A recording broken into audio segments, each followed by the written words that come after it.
Comenzamos. Muy buenas tardes, los saludo Oscar Sarabia de la Asociación Civil Compras Estatales en el seminario que está programado para esta tarde y tiene como título Arbitrajes en la Ley de Contrataciones del Estado. Y viene a ser un tema con el que estamos complementando el programa de capacitación que hemos desarrollado ya y que hemos culminado, que se compone de 24 temas, los cuales ya han terminado hace algunas semanas y estamos dando ahora algunos temas adicionales con la ayuda de eh, importantes, ¿no? Y expositores, especialistas en temas de contratación pública y lucha contra la corrupción. La próxima semana también tenemos es una expositora invitada que nos va a hablar de las certificaciones ISO para el perfeccionamiento de las contrataciones públicas. Están todos invitados, igual va a ser jueves de 6 a 7:30 de la noche. Entonces, en esta tarde tenemos como invitado al magíster Peter Palomino Figueroa. Él es experto en contrataciones públicas, magíster en regulación y gestión de servicios públicos por la Universidad del Pacífico, máster en gestión de infraestructura por la Universidad Politécnica de Cataluña, abogado graduado de la Universidad Nacional Mayor de San Marcos, egresado de la maestría en Derecho de la Empresa de la Universidad Peruana de Ciencias Aplicadas, consultor independiente, especialista en contratación pública con más de 18 años de experiencia, ha sido vocal del Tribunal de Contrataciones del Estado y actualmente se desempeña como árbitro especializado en contratación pública, abogado defensor en diversos arbitrajes de proveedores, ejecutores de obras, consultores de obras, de bienes y servicios. Entonces, dado los créditos de mi buen amigo Peter Palomino, tenemos a una persona con amplio conocimiento y experiencia en el tema que les traemos para esta tarde. Les cedo la palabra a nuestro invitado Peter para que nos dé un saludo e inmediatamente comience con su exposición. Adelante, Peter. Muy buenas noches, señores, a todos que están conectados. Muy buenas noches. El tema de hoy es un tema muy interesante. Les voy a hablar el arbitraje en el marco de la Ley de Contrataciones del Estado. Muy bien, señores. Empezamos rápidamente porque tenemos un tiempo bastante corto para hablar de un tema bastante extenso. A ver, rápidamente, señores. A ver, la Ley de Contratación del Estado ha sufrido diversas modificaciones, incluso la ley vigente, la 3225, ¿no? La particularidad de la Ley de Contrataciones es que dentro de su regulación establece también reglas que se aplican a los arbitrajes en las cuales se resuelvan los controversias de los contratos derivados de la Ley de Contratación del Estado. Y hay diversa regulación de cómo llevar a cabo estos arbitrajes, ¿no? Pero en cada modificación ha habido también modificaciones sobre las normas que se aplican al arbitraje en contratación pública. Y esto es importante conocerlo. ¿Por qué es importante conocer? Recuerden, señores, que cada contrato que ustedes tienen derivado de la ley de contratación pública, ¿cuál es la norma que se aplica? La norma que se aplica es la que estuvo vigente al momento de convocar el procedimiento de selección. Y por lo tanto, vamos a tener arbitrajes de contratos regulados por la 3225 original, contratos regulados con la primera modificatoria, el decreto legislativo 1341, y contratos regulados con la última modificatoria, la 1444. Y como vamos a ver, en tema de arbitraje ha sufrido una serie de modificaciones importantes, ¿no? Que afecta de cómo se van a llevar a cabo estos arbitrajes. Por eso es que lo primero que te vamos a tener en cuenta es, cuando nosotros veamos sobre qué norma voy a aplicar a este contrato, primero lo que tengo que verificar es cuál es la norma aplicable al contrato. Y de acuerdo a ello, voy a ver qué normatividad es la que se tiene que aplicar al arbitraje. Y esto es importantísimo. ¿Por qué? Vamos a ver. Miren ustedes, señores. En la 3225 original, ¿cómo se regulaba el inicio, el tipo de arbitraje que podía uno iniciar ante una controversia? Bueno, con la 3225, señores, la regla era el arbitraje ad hoc. Es decir, si no habíamos pactado nada en el convenio arbitral, lo que corresponde es iniciar un arbitraje ad hoc. Solo cuando hubiéramos pactado que el arbitraje iba a ser institucional, podía ser institucional, ¿no? ¿Ante qué institución? Depende de lo que hayamos pactado, ¿no? ¿Ante qué institución arbitral?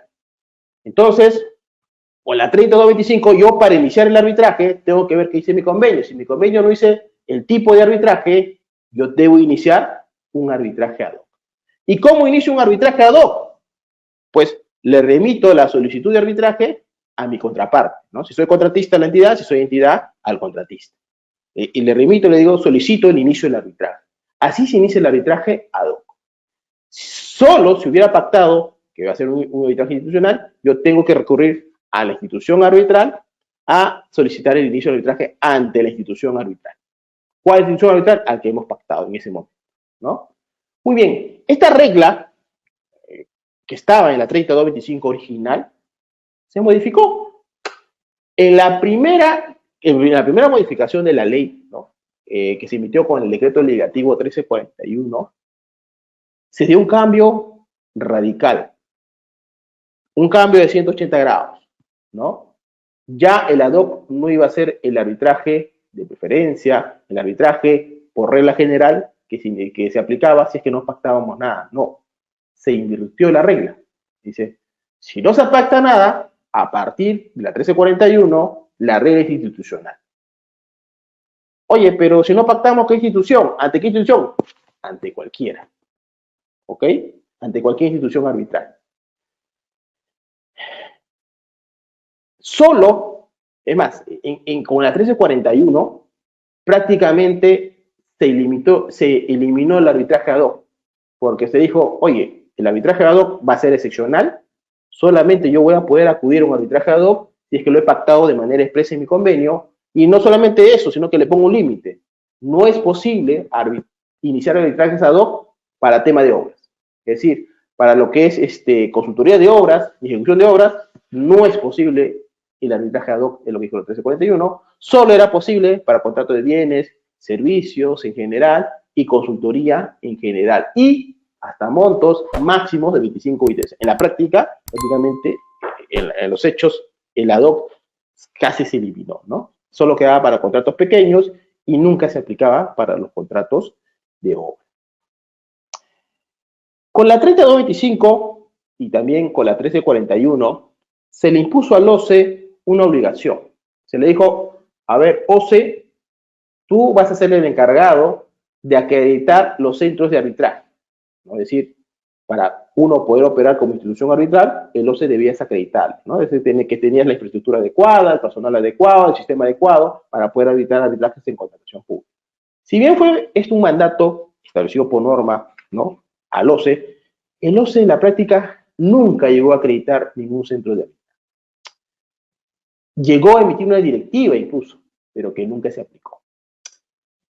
Y esto es importante, ¿por qué? Porque con la 1341, los contratos que están regulados por la 1341 porque se convocaron con esa norma, como la obligación era que no se acredite instituciones arbitrales y ahora la regla que iba a ser institucional, se puso como proforma del convenio arbitral que debía que establecerse por lo menos 2 instituciones arbitrales. El primero y el segundo, supongamos. Primero que sea Cámara, segundo que sea Católica o el Colegio de Ingenieros. ¿Y por qué se estableció un orden? Se estableció un orden porque si el primero no estaba acreditado, me quedaba el segundo. Esa era la finalidad del orden. Van a ver ustedes algunos contratos bajo la 1341 donde tienen 2 centros de arbitraje.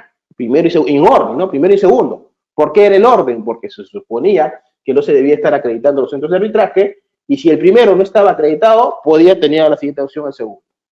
Lo cierto es que el OCE nunca llegó a acreditar ni un centro de arbitraje. Entonces, oye, si ni el primero ni el segundo estaban acreditados, ¿ante quién debía presentar el arbitraje? Bueno, se hizo una serie de consultas al OCE y el OCE dijo, bueno, como nunca acreditamos a ningún centro de arbitraje, ante cualquiera, ¿no? Ante cualquiera de esos centros de arbitraje. Pero a ver, y esto es importante, ¿ya? Tenía que, como no había acreditado ningún centro de arbitraje, ustedes podían libremente elegir entre el 1 y el 2, pero tenían que elegir entre el 1 y el 2. No podían irse a otro centro de arbitraje. Justo hoy día en la mañana vi que un centro que difunde temas de arbitraje ha publicado una nulidad. Una nulidad porque una de las partes, como tenía este convenio, por ejemplo, ¿no? Colegio de Ingenieros y Colegio de Abogados, primero y segundo, No inició entre el colegio ingeniero, no inició entre el colegio de abogados, se fue a la Cámara.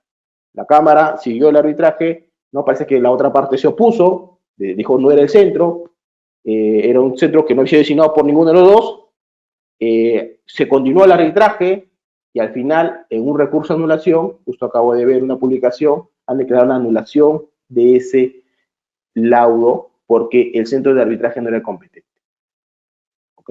O sea, si bien yo podía ir ante cualquiera, el 1 o el 2 ya el orden no tenía sentido, porque ninguno estaba acreditado, sí tenía que acudir a cualquiera de esos centros. No podía yo acudir o irme a un tercer centro que ninguna de las partes había acordado, ¿no? Justo el día de la mañana vi una publicación, una anulación de ese laudo, porque ese centro no era ninguno de los dos que estaba en este convenio arbitral.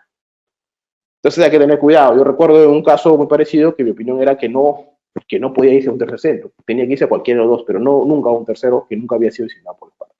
Ahora, solamente en el caso de que las partes no hubieran decidido ningún centro, ahí sí soy libre de acudir ante cualquier institución arbitral. ¿Ok? Muy bien. Eso es con la 1341. ¿Ah? Ahora, los contratos con la vigencia de la última modificación, el decreto legislativo 1444. ¿Cómo es la regla? Ahí también varía la regla. ¿Ya? Hay una variación en las reglas. Acá se mantiene la regla anterior, es decir, la regla es institucional, si no pactó nada, va a ser institucional, ¿ok? Y el ad hoc también es excepcional y que tiene que estar pactado de manera expresa.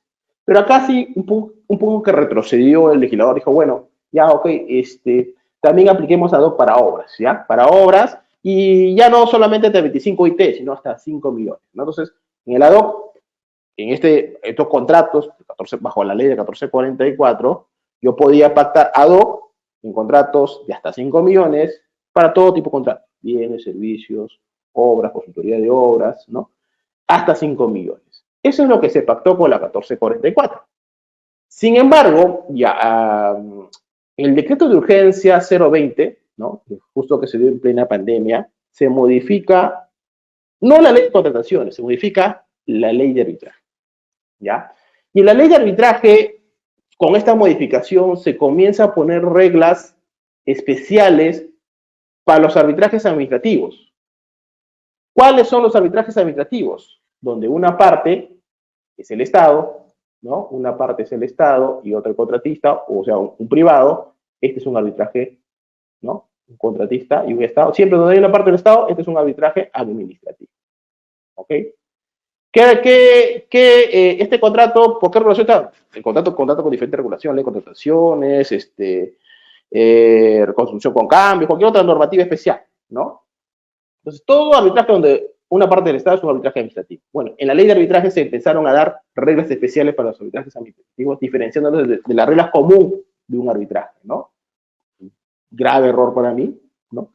Sin embargo, el legislador lo ha hecho así, y en el arbitraje, el decreto de urgencia 020, se puso algo especial para los arbitrajes ad hoc.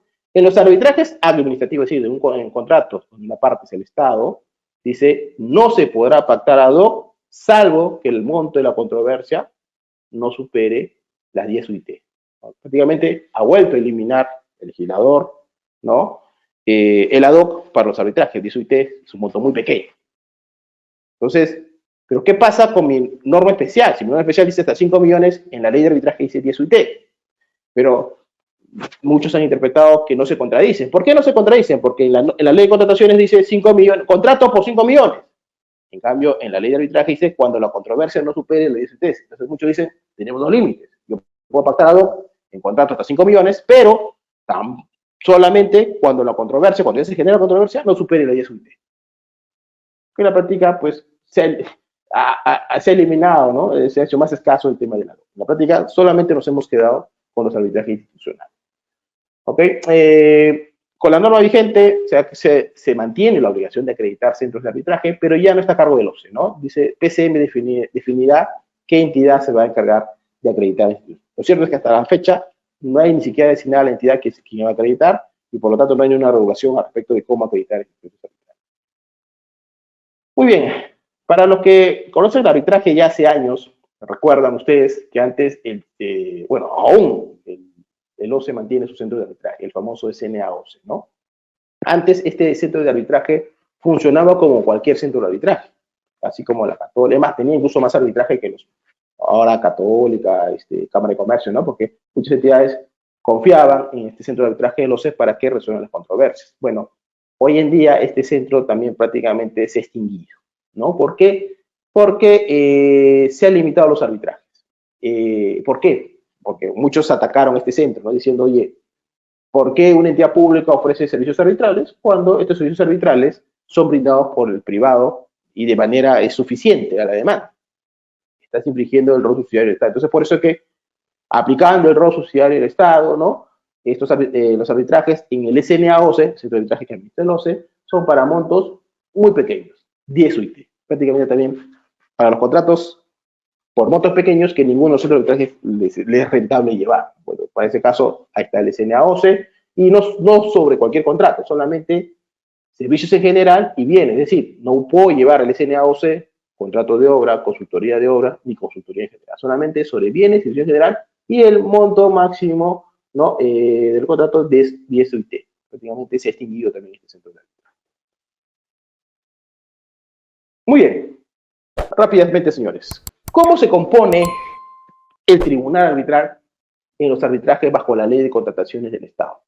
Bueno, la ley de contrataciones del Estado, y esto lo regula la ley de contrataciones del Estado, por lo tanto prevalece sobre lo que regula la ley de arbitraje en los arbitrajes derivados de la ley de contrataciones del Estado, es que solamente hay dos formas de conformar el tribunal. 3 o árbitro único, no hay más. Mientras en la ley de arbitraje tú puedes conformar, no hay límite para el número de árbitros, acá solamente hay 2. Un tribunal compuesto por 3 árbitros o un tribunal compuesto por árbitro único. Y acá, bajo los arbitrajes, bajo la ley de contrataciones del Estado, solo es posible el arbitraje de derecho.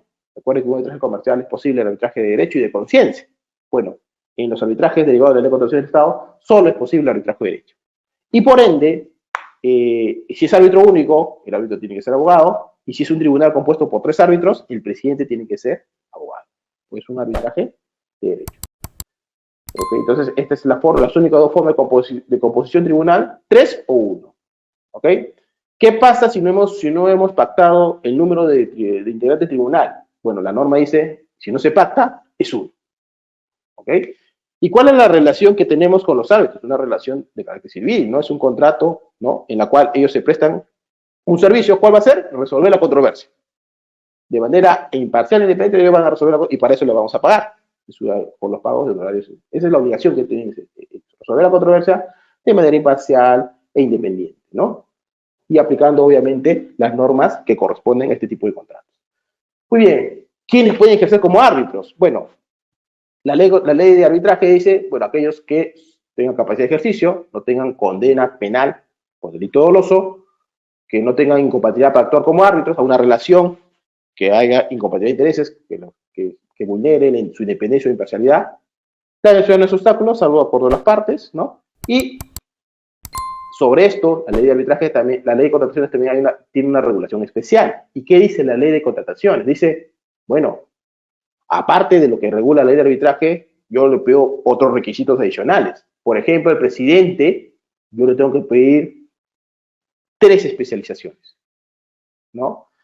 ¿Cuáles? Que el presidente tiene que ser especialista o tener un conocimiento especializado en derecho administrativo, en arbitraje y en contrataciones del Estado. Entonces, uno de los requisitos para ser árbitro es tener estas 3 especializaciones. Por lo tanto, cualquier parte puede solicitar al presidente o al árbitro único, acredítame tus 3 especialidades, ¿no? Y nosotros, cuando son 3, los otros árbitros, ¿qué especialidades requieren? Solamente conocimiento en contrataciones con el Estado. No tienen que ser abogados, pero sí tienen que tener o acreditar conocimiento especializado en contrataciones con el Estado. Al árbitro único se le acredita igual que al presidente, ¿no? Es decir, tener conocimiento especializado en derecho administrativo, arbitraje y contratación. Es un requisito para poder actuar como árbitro. Y recuerden, señores, ustedes tienen todo el derecho de pedirle a los presidentes o árbitros únicos o incluso a los otros coárbitros que acrediten esta especialización. Pero es un requisito para actuar como árbitro bajo la ley de contrataciones del Estado. ¿Qué más? Otro requisito, bueno, que no tenga incompatibilidad, no sea funcionario público, que no tenga ninguna relación que vulnere su independencia o su imparcialidad, si ha tenido una actuación previa, ¿no? con el objeto que es materia de controversia, con una de las partes, un tipo de relación, ¿ok? Y los impedidos para ser árbitros, porque bajo la ley contra contrataciones hay ciertas personas que no pueden ejercer la función de árbitro, como vamos a ver más adelante. Muy bien, señores. Como les comenté, el decreto de urgencia 020 del año 2020, ¿no? Dictado en plena pandemia, realizó una serie de modificaciones al arbitraje y específicamente, pero no al arbitraje general, sino al arbitraje administrativo, es decir, donde una parte es el Estado, ¿no? Creando diferencias, ya más diferencias de las que había incluso para los arbitrajes bajo la ley de contratación del Estado. Y insertando ciertas figuras que no son propias del arbitraje, porque no corresponden a los principios del arbitraje. Por ejemplo, en el decreto de urgencia 020 de 2020 dice que se incorporó solamente para los arbitrajes administrativos la figura del abandono, ¿no? Que es una figura netamente judicial, de los procesos judiciales, ¿no? Que no se aplica en el arbitraje porque los arbitrajes tienen otros principios y otras reglas.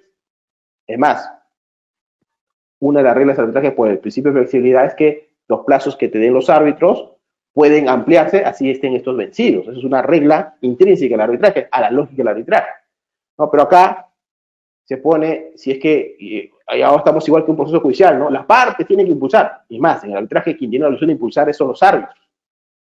¿Sí? Dice, las partes, si no hacen nada, ninguna actuación en 4 meses, se declara el abandono, que es una figura propia de un proceso judicial que no corresponde a la figura del arbitraje, porque no corresponde a la naturaleza del arbitraje. Sin embargo, el legislador ha incorporado la figura del abandono para los arbitrajes administrativos, de tal manera que si a una de las partes no impulsa o no hace nada, nosotros, no hay ningún impulso en ese arbitraje en los 4 meses, se declara el abandono y por lo tanto ese arbitraje se archiva. Y en contratación pública eso es neurálgico. ¿Por qué? Porque tenemos la figura de la caducidad. Es decir, si se nos cae ese arbitraje, ya no vamos a tener otra oportunidad para iniciar un nuevo arbitraje. Entonces ahora tenemos el arbitraje tipo proceso judicial, ¿no? Ver que no se pasen los 4 meses y presentar cualquier escrito para que no opere el abandono. ¿Ok? Entonces no es propio a la figura del arbitraje la figura del abandono, que es propio de un proceso judicial. Muy bien, hemos dicho que hoy en día, a partir de la 1341 y con la 1444, la regla es que el arbitraje es institucional. De tal forma que el convenio arbitral, ¿no? Se entiende incluso incorporado, si es que no se ha puesto en el contrato. Si no se ha puesto en el contrato, se entiende incorporado el convenio arbitral. Si no se ha puesto que es institucional, igual es institucional. Si no se ha puesto qué institución arbitral se va a iniciar, te puedes acudir a cualquier institución arbitral. Si has puesto SNA, OCE, cuando es más de 10 UIT y es un contrato de obra, no corresponde, está mal lo que tú has puesto, ¿no? Puedes iniciar. ¿Pero qué hago si he puesto que es SNA y un contrato de obra y un contrato de 20 millones? Pero la norma me dice, no se puede hacer eso. ¿Qué hago? ¿Qué arbitraje inicio? Institucional. ¿Ok? Si he arbitrado arbitraje ad hoc, un contrato de obra de 20 millones, no está permitido arbitraje ad hoc, pero lo he pactado. ¿No puede iniciar arbitraje? Sí. ¿Qué arbitraje inicio? Institucional. ¿Qué institución? Si no se ha pactado ninguna, cualquiera. Pero si he pactado en la institución, tiene que ser en la institución donde uno ha pactado iniciar el arbitraje. ¿Ok? Otra de las características en los arbitrajes bajo la ley de contrataciones públicas es el tema del RNA-OCE, ¿no? El Registro Nacional de Árbitros que administra el OCE. Para las entidades públicas, ¿no? Las entidades públicas y el OCE, cuando el OCE designa de manera residual, las designaciones tienen que ser realizadas de esta lista. ¿Quién administra esta lista? Este RNA-OCE, el OCE, ¿no? Todo profesional que quiera arbitrar, ¿no? Y ser parte de esta lista, se somete a un procedimiento regulado por la directiva correspondiente, en la cual se le va a evaluar. Se le va a evaluar que cumpla con los temas, los requisitos, los conocimientos previos, de experiencia, se va a evaluar luego y acreditarlo con documentos, constancia, conformidad, que tiene más de 5 años de experiencia en contratación pública, en arbitraje, en derecho administrativo, ¿no? Que tiene la formación académica, se tiene que acreditar con una serie de documentos. Una vez que se acredita con documentos, pasa una evaluación, preguntas y respuestas, saca una nota, tienes el mínimo 14, luego pasa una entrevista personal, y cuando pasa todos estos filtros, finalmente dice si está apto o no está apto para formar parte de esta lista. ¿Por qué se hace todo este procedimiento? Para seleccionar, supuestamente, profesionales idóneos, con conocimientos, experiencia, y sobre todo, que tengan el perfil ético que se requiere para actuar como árbitro de este tema de contratación pública, ¿no? Entonces, todas las entidades, cuando tengan que designar un árbitro, van a tener que acudir a este registro, el RNA-OCE, y el OCE cuando tengan que designar de manera residual. Entonces, básicamente, como les comentaba, ¿qué es lo que acredita o qué te piden para acreditar la especialización? Por ejemplo, para formar parte del RNA-OCE, una formación mínima, ¿no? Formación académica, 120 horas mínimos en lo que es contrataciones del Estado, derecho administrativo y arbitraje. Experiencia mínima, 5 años en las mismas 3 especialidades, con documentos, constancias que acrediten esta formación académica y esta experiencia. Muy bien. ¿Cuáles son los impedimentos para poder actuar como árbitros? Hay una serie de impedimentos para poder actuar como árbitros bajo la ley de contrataciones del Estado. Por ejemplo, algunos cargos, ¿no? Presidente, vicepresidente, congresistas, viceministros, titulares de órganos colegiados, organismos funcionalmente autónomos, ¿no? Por ejemplo, el presidente del BCR, ¿no? Ellos no pueden actuar como árbitros. ¿Quiénes más no pueden actuar como árbitros? Los magistrados, salvo los jueces de paz, ¿no? Los fiscales, los ejecutores cautivos tampoco pueden actuar como árbitros. Los procuradores, y acá se extiende, todo aquel profesional que trabaja en una procuraduría no puede actuar como árbitro. Claro, sería incompatible, habría un conflicto de intereses, porque si defiende los intereses del Estado ante otras instancias, cualquiera que sea esta, no puedes tú actuar como árbitro al independiente e imparcial, ¿no? Entonces, ellos están prohibidos de actuar como árbitro. ¿Quién más? El Contralor General de la República, el Vicecontralor, los titulares institucionales de organismos públicos del Poder Ejecutivo, ¿no? Los titulares de entidades públicas, ¿no? Los ministerios, los ministros, por ejemplo, los gobernadores regionales y los alcaldes. Los directores de empresas también están prohibidos de actuar como árbitros, pero su impedimento está restringido solamente al ámbito de su sector. Igual los funcionarios y servidores públicos. Los funcionarios y servidores públicos, señores, pueden actuar como árbitro, pero no pueden actuar como árbitro si la controversia es de una entidad pública de su sector, tiene que ser de otro sector. En lo particular, pienso que ningún funcionario de servidor público debería poder actuar como árbitro porque igual trabaja en una entidad pública.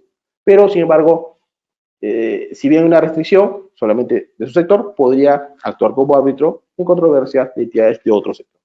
Y más está, ¿quién sí está prohibido totalmente actuar como árbitro? Personal militar, policial en actividad, ¿no? Los funcionarios del OCE también están prohibidos de actuar como árbitro. Y si dejan el OCE, hasta 6 meses después de quejar el OCE.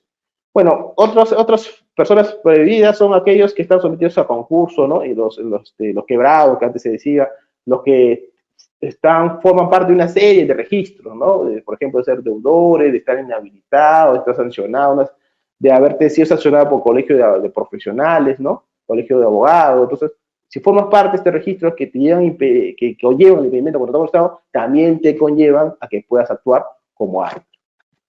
¿Quiénes más? Las personas que han sido sancionadas por el Consejo de Ética. En temas de arbitraje, el reglamento regula que hay un Consejo de Ética. Y si uno infringe las reglas del Código de Ética que está en el reglamento, el Consejo de Ética te puede sancionar. Y por lo tanto, esta sanción puede conllevarte a impedir ejercer como árbitro. ¿Quiénes más están impedidos de ejercer como árbitro? Bueno, los que están en el artículo 11 de la ley, el literal M, del literal 11.1. ¿Quiénes son? Son aquellos que han reconocido o han sido sancionados por haber cometido delitos de corrupción o han reconocido haber cometido delitos de corrupción. Ellos tampoco pueden ejercer como árbitro.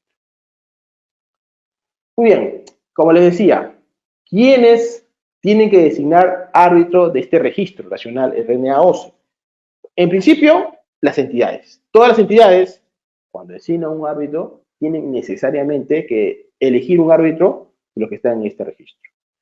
El OCE, cuando tenga que designar de manera residual, cuando una parte no designa, no se pone de acuerdo, cualquier sea la razón, cuando el OCE tenga que designar un árbitro, tiene que remitirse a ese registro. Y por último, algo que en su momento fue cuestionado por las instituciones arbitrales, es que los centros de arbitraje privados, cuando tengan que designar al presidente del tribunal porque los coárbitros no se han puesto de acuerdo, tienen que acudir a este registro. Pero solamente cuando se designa al presidente por falta de acuerdo de los árbitros. ¿Ok? Porque si es árbitro único, ya no tiene que acudir al registro. Antes estaban los dos supuestos. Cuando tenga que designar presidente y cuando tenga que designar árbitro único, tenía que acudir a este registro del centro de arbitraje. Ahora solamente cuando se tenga que designar presidente. Si ustedes me dicen, ¿por qué No sé por qué el legislador ha limitado esta designación del centro de arbitraje. ¿No? Bueno, en principio, los centros de arbitraje, yo soy un privado, no debo estar obligado, el Estado no tiene por qué interferirse en mi función privada, ¿no? Pero sin embargo, ha quedado que si tiene que designar el centro de arbitraje un presidente porque los coárbitros no se han puesto de acuerdo, tiene que designar a alguien del RNA. ¿Quiénes no tienen que acudir al RNA-OCE? ¿Quiénes no tienen que designar a un árbitro de este registro? Bueno, el contratista. El contratista puede designar a cualquier persona que tenga, que reúna los requisitos para ser árbitro, es decir, las 3 especializaciones, ¿no? Que sea imparcial, independiente, ¿ok? No tiene que estar registrado. Hay una serie de profesionales especialistas que no están registrados en RNA-OCE. Lo puede designar. ¿Quiénes más no tienen que recurrir a este registro? Los coárbitros, ¿no? Los coárbitros se están poniendo de acuerdo para designar a un presidente, y va a ser el presidente, bueno, este presidente no tiene que ser parte de este registro. Hemos visto muchos casos de los presidentes que no son parte de este registro. Además, este registro no tiene muchos árbitros registrados, ¿no? Creo que un poco más de 150 nomás. ¿Qué más no tiene bueno, el centro de arbitraje cuando designa árbitro único? Antes sí estaba obligado, ahora no. Designa árbitro único porque la parte no se ha puesto de acuerdo, no tengo que poner este registro. Y cuando designo de manera residual árbitro de parte. Una parte no quiere designar a su árbitro, lo designa el centro de arbitraje. No tengo que acudir a este registro. Sin embargo, recuerden, todo centro de arbitraje está obligado a tener su nómina de árbitro. Es decir, todo centro de arbitraje tiene que hacer una especie de incorporación, una especie de selección de qué profesionales pueden actuar como árbitros bajo la ley de contratación del Estado. Entonces, de su registro, de su propio registro, ellos tienen que designar a estos árbitros. Muy bien, como le digo, ¿quiénes tienen que designar del RNA? Las entidades, y el OCE, cuando tiene que designar de cualquier forma un árbitro, va a designar este registro, y el centro de arbitraje cuando tenga que designar presidente. En cambio, los contratistas, los coárbitros y el centro de arbitraje, cuando no es presidente, puedes designar a cualquier árbitro que no forma parte de este registro. Muy bien, señores, cuando se designa un árbitro, el árbitro tiene que presentar una serie de documentos, una serie de registros, tiene que presentar una serie de declaraciones juradas, ¿no? Por ejemplo, ¿qué es lo que primero tengo que presentar al momento de que alguien me designa como árbitro? Primero tú tienes que decir que cumples con la ley, en el sentido de que tienes la especialización en derecho administrativo, en arbitraje, en contratación, porque es un requisito para ser árbitro. Eso tienes que declararlo bajo una versión jurada. ¿Qué más? Que tienes la disponibilidad de tiempo, ¿no? O sea, recuerden, la función de árbitro es una función muy importante. Recuerden, en un arbitraje, el laudo es definitivo e inapelable. O sea, no hay recurso de apelación. O sea, lo que resuelve el árbitro es definitivo e inapelable. Por lo tanto, es responsable o es responsabilidad del árbitro de dedicarle el tiempo que corresponde, el tiempo adecuado para resolver esa controversia. Entonces es importante tener disponibilidad de tiempo, ¿no? He visto muchos árbitros que por ejemplo, dicen, tengo 300 arbitrajes en trámite. ¿Ustedes creen que tengan disponibilidad de tiempo? Poco probable, ¿no? Además, yo he tenido experiencia que no tienen el tiempo suficiente, ni siquiera tienen tiempo para reunirse, ni para contestar un correo después de 7 días, ¿no? Pero se les pide disponibilidad de tiempo. ¿Qué más? Cuando le deciden al árbitro, existe la obligación de todo árbitro de revelar si es que tiene algún tipo de relación con alguna de las partes, sus abogados, sus empresas vinculadas, sus representantes o con mi coárbitros. ¿Por qué? Porque recuerden, como ustedes van a resolver de manera definitiva e inapelable mediante un laudo, uno de los mecanismos de garantía del arbitraje es que este árbitro que va a resolver la controversia sea imparcial e independiente. Por ello, cuando se le designa como árbitro, si es que tiene o ha tenido en los últimos 5 años, para la ley de arbitraje son 3, recuerden, para la ley de contrataciones son 5 años. En los últimos 5 años ha tenido algún tipo de relación con alguna de las partes, sus representantes, sus empresas filiales, sus abogados, con mis coárbitros, tengo que revelarlo. ¿Por qué? Porque las partes tienen que tener conocimiento y ver efectivamente ellos mismos evaluar si es que ese tipo de relación no le genera dudas sobre la imparcialidad e independencia del árbitro. Porque si le genera dudas, tiene el recurso de recusación. ¿Y por qué es fundamental el recurso de recusación? Es el mecanismo por el cual ustedes pueden apartar un árbitro que ha tenido algún tipo de relación con una de las partes que afecte su imparcialidad e independencia. Recuerden, es el que va a decidir de manera definitiva en única instancia la controversia. Entonces, este es un mecanismo que se garantiza en el arbitraje, que ese se mantenga imparcial, el árbitro se mantenga imparcial e independiente durante todo el arbitraje. Por eso es importante el deber de revelación. Si yo tuve una relación y no lo revelé, ese solo hecho de no revelarlo ya amerita una reconstrucción fundada. Porque es tu obligación revelar cualquier tipo de relación, obviamente que frente a los ojos de un tercero le genere dudas que podría afectar tu imparcialidad o tu independencia. Y por último, ya esto solamente para los árbitros bajo la ley de contratación del Estado, es una declaración jurada de intereses. O sea, a un árbitro no se le pide esto, ¿no? Es decir, que una declaración jurada de intereses. Esto generalmente se pide a funcionarios públicos, ¿no? Es decir, ¿qué tipo de relación has tenido en los últimos 5 años? De todo tipo, vamos a ver más adelante. Bueno, eso también se le pide al árbitro que va a resolver una controversia bajo la ley de contratación del Estado. Hacer su relación jurada de interés.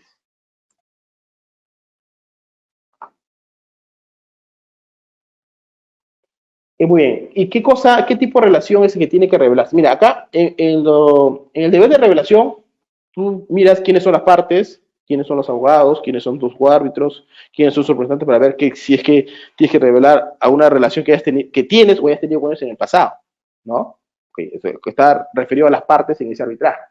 Pero en la acción jurada de intereses, no. Ahí tú tienes que revelar absolutamente todas tus relaciones en los últimos 5 años. ¿Qué tipo de relaciones o vínculos? Los económicos, ¿no? Todo tipo de vínculos económicos. Es decir, en qué empresas tú has sido socio, accionista, participacionista, ¿no? En los últimos 5 años. Tú y tu cónyuge, ¿eh? No solamente tú y tu cónyuge o tu esposa en los últimos 5 años. Pero no tiene ninguna relación con ese arbitraje, no importa. Tú tienes que revelarme de los últimos, ¿qué ha sido de tus vínculos económicos en los últimos 5 años? Que tenga o no tenga relación, eso no interesa. Tienes que revelar, ¿no? Vínculos contractuales. ¿Con quién has tenido contrato? Si has prestado asesoría, consultoría, has actuado como árbitro en otro arbitraje, ¿no? Todos tus vínculos contractuales en los últimos 5 años. Tú y tu cónyuge. Tus vínculos profesionales, ¿dónde has trabajado? De repente como abogado, como administrador, es decir, tus vínculos laborales también, profesionales, ¿no? Laborales, corporativos y tus vínculos familiares. Que tengan o no tengan relación con el árbitro no importa.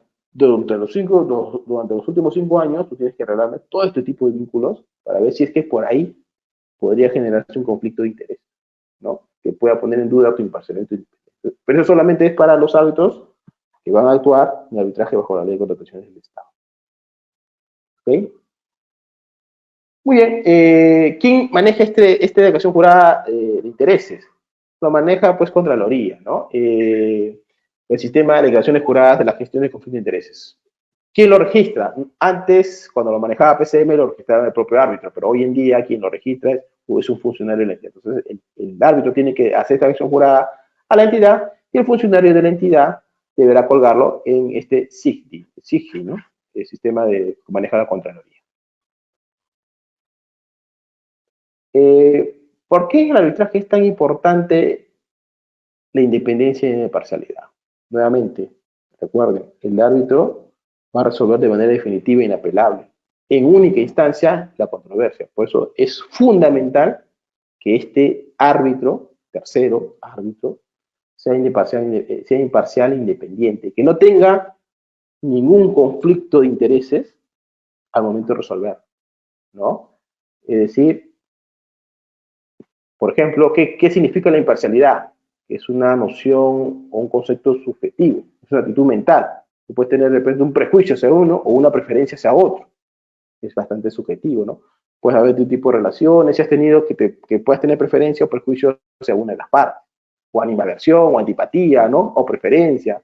Es un tema subjetivo. Hay que tratar de que esto no afecte para nada al momento que tú resuelvas. Entonces, hay determinadas relaciones que pueden decirse que afectan tu imparcialidad. El tema de independencia, ¿no? Hay ciertos vínculos en los cuales el árbitro puede tener dependencias de una de las partes, ya sea cualquier ser vínculo, personal, social, económico, financiero, ¿no? O cualquier otra naturaleza. Y todas estas relaciones, a ver, Cuando uno acepta ser árbitro, primero tú tienes que estar convencido que no tiene, si ha tenido un tipo de relación con una de las partes de su que no le afecte en nada su imparcialidad y su independencia, que va a actuar de manera imparcial e independiente al momento de resolver.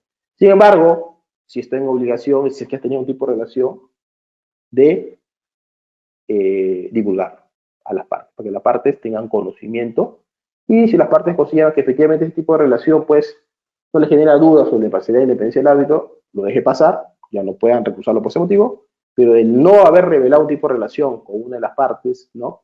Y que esto le pueda generar dudas a la otra parte, eso ya solo, ese solo hecho ya genera que sea una recusación fundada, ¿no? O sea, lo van a apartar. Por ejemplo, una de las partes me ha designado por ahí en 10 arbitrajes, pero solo consideré y no declaré uno. No sé, se me olvidó, supongamos, obremos de buena fe. Y por ahí la parte se entera que en realidad él actuaba en 10 arbitrajes. Por no haber declarado esa designación, a la otra parte le va a generar dudas de su independencia y imparcialidad.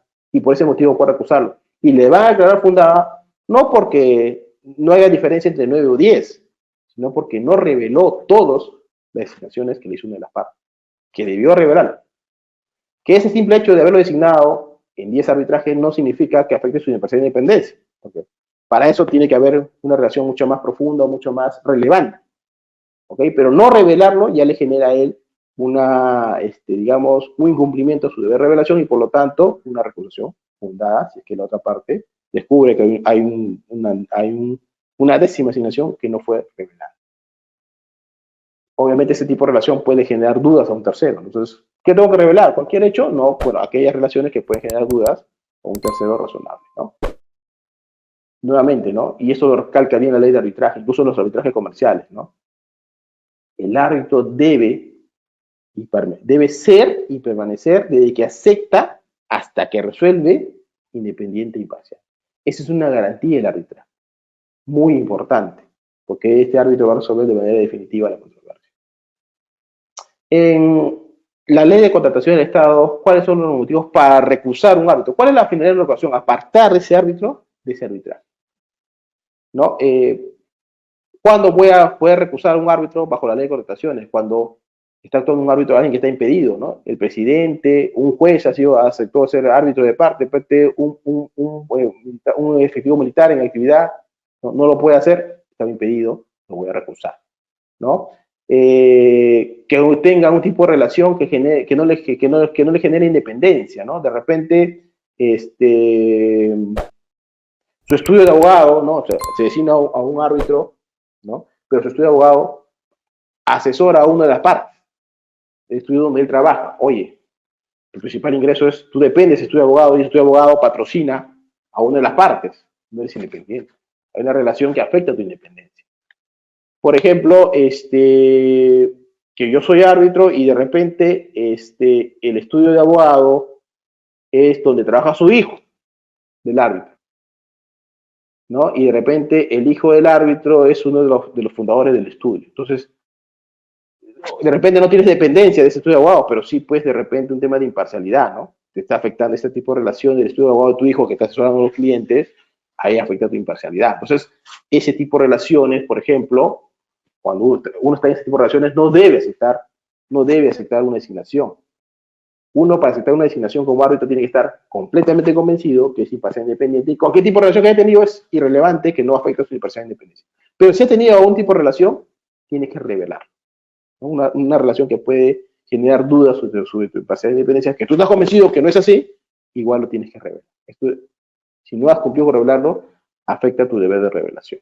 ¿Ok? ¿Qué más? Otro motivo para acusarlo bajo la ley de contrataciones es que no cumple los requisitos de la ley, ¿no? Es decir, no tiene la especialización en derecho administrativo, arbitraje, contratación con el Estado. Eso también es un motivo para acusar a un árbitro bajo la ley de contratación del Estado. Otro motivo, cuando has revelado una relación que para ti no afecta a tu independencia, pero una de las partes cree que sí afecta a tu independencia y imparcialidad, puede recusarte, pero ya eso va a ser analizado por el centro de arbitraje, ¿no? Si efectivamente este tipo de relación podría o no afectar tu imparcialidad y independencia, ¿no? Por ejemplo, a ver, yo fui trabajador de una empresa hace 4 años y esa empresa ahora es una de las partes. ¿Eso afecta a tu imparcialidad e independencia?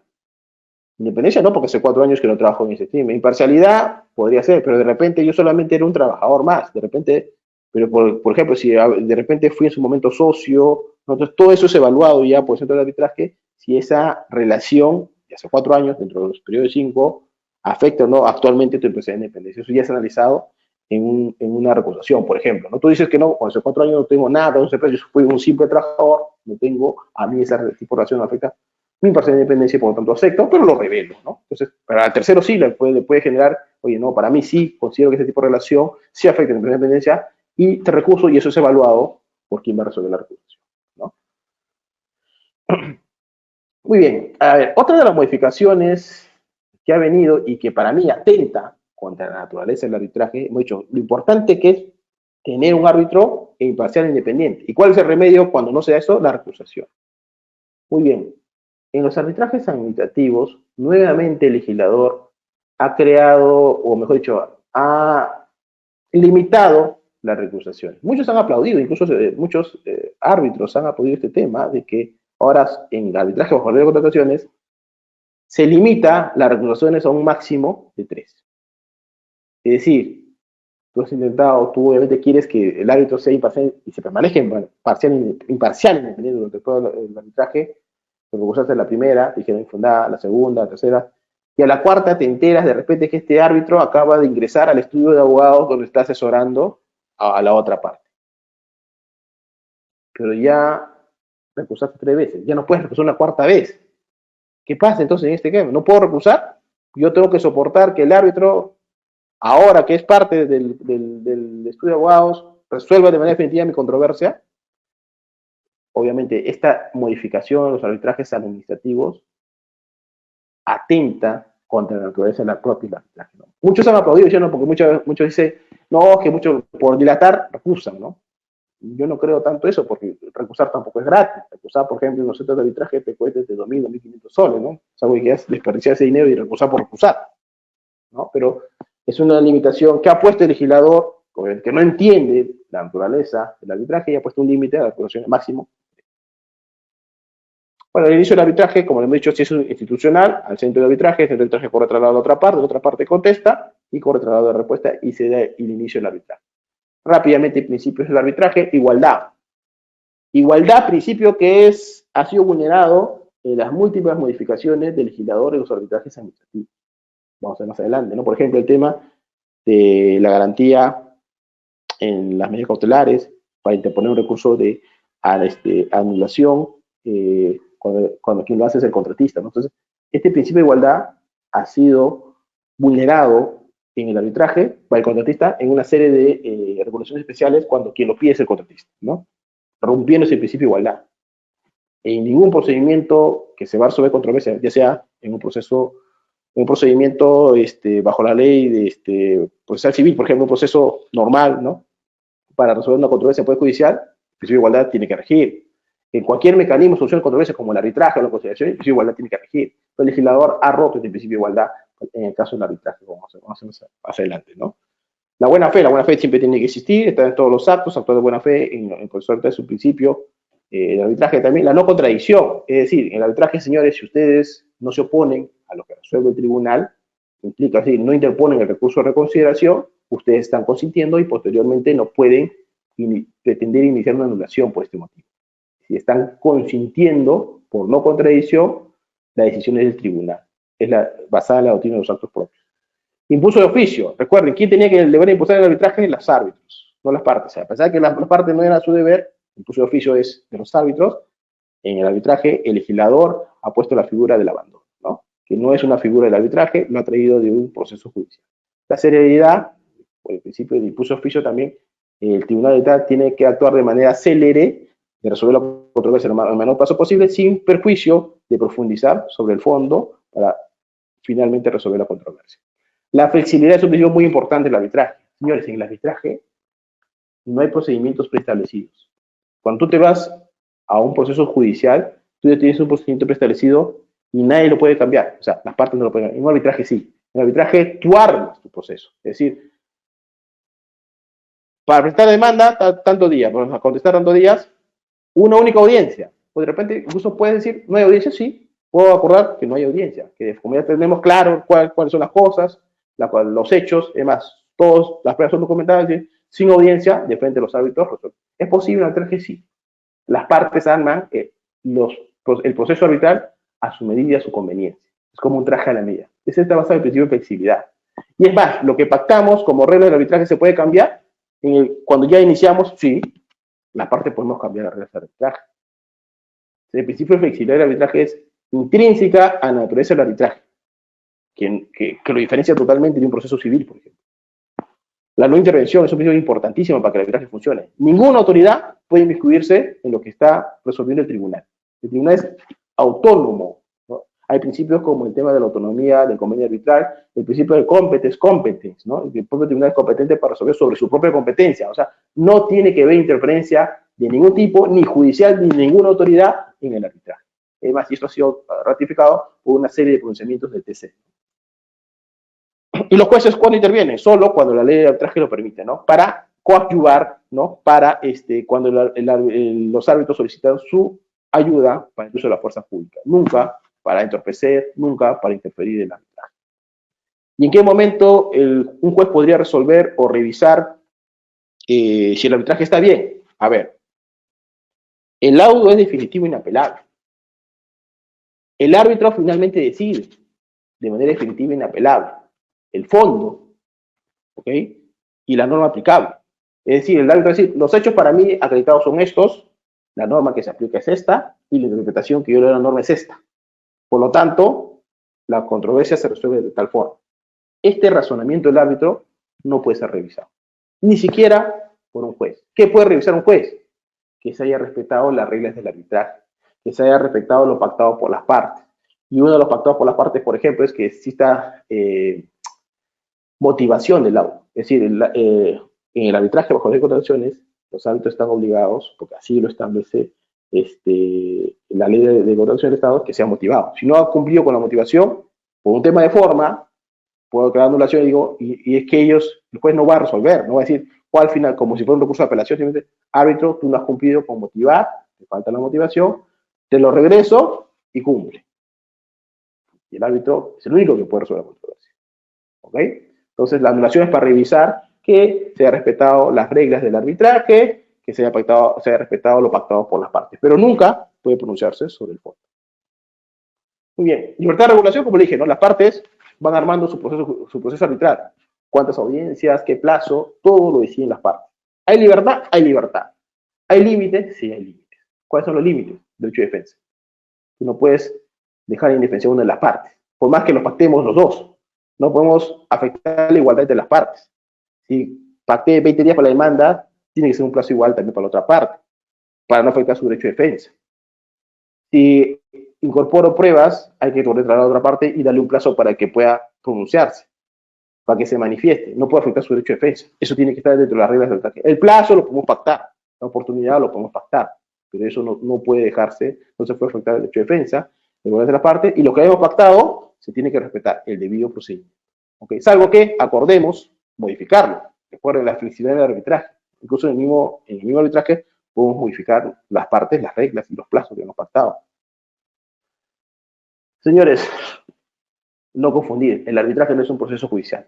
No evitemos convertir el arbitraje en un proceso civil. No hay una audiencia de puntos controvertidos, una audiencia de saneamiento, una audiencia de actuación de pruebas, otra audiencia, no. Podemos hacer una sola audiencia para todo, o de repente ninguna audiencia. El arbitraje no es un proceso civil, son procesos que las partes van armando de acuerdo a su conveniencia, ¿no? Y la flexibilidad, ¿no? Las partes pueden cambiar lo que pactado inicialmente, sí. Incluso aquello que las partes no han pactado, el tribunal puede regularlo, como es el director del proceso, puede dar plazos, y esos plazos, incluso así se hayan vencidos, el tribunal puede ampliar estos plazos, así estos plazos estuvieran vencidos, los plazos dados por.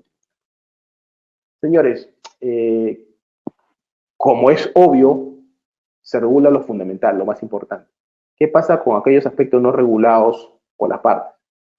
¿Voy al Código Procesal Civil? No. ¿Por qué no voy al Código Procesal Civil? Porque la lógica de un proceso judicial civil es diferente a la lógica de un arbitraje. ¿A dónde acudo entonces? Bueno, acudo a la ley de arbitraje, si lo hemos pactado, o a los usos y costumbres arbitrales. a los principios arbitrales. ¿Y dónde está eso? Bueno, en documentos, por ejemplo, reglas de IVA, ¿no? Por ejemplo, el reglamento de la CCI, la Cámara de Comercio Internacional, son reglas y costumbres y usos arbitrales. Eso es lo que aplico ante vacíos o deficiencias, aquello que la parte no haya regulado. Nunca voy a recurrir a normas de un código procesal civil porque la lógica de un proceso civil es diferente a la lógica de un arbitraje. Bueno, solicitud de arbitraje, hasta aquí lo presento, depende. ¿No? ¿Qué hemos pactado? Si no hemos pactado nada, institucional. Por tanto, si no hemos pactado nada, no hemos pactado qué institución, a cualquier institución. Si hemos pactado una institución, a la institución donde yo pacté, solicito iniciar el arbitraje. Si es ad hoc, directamente a otra parte. Si es SNA, ante el SNA. Muy bien.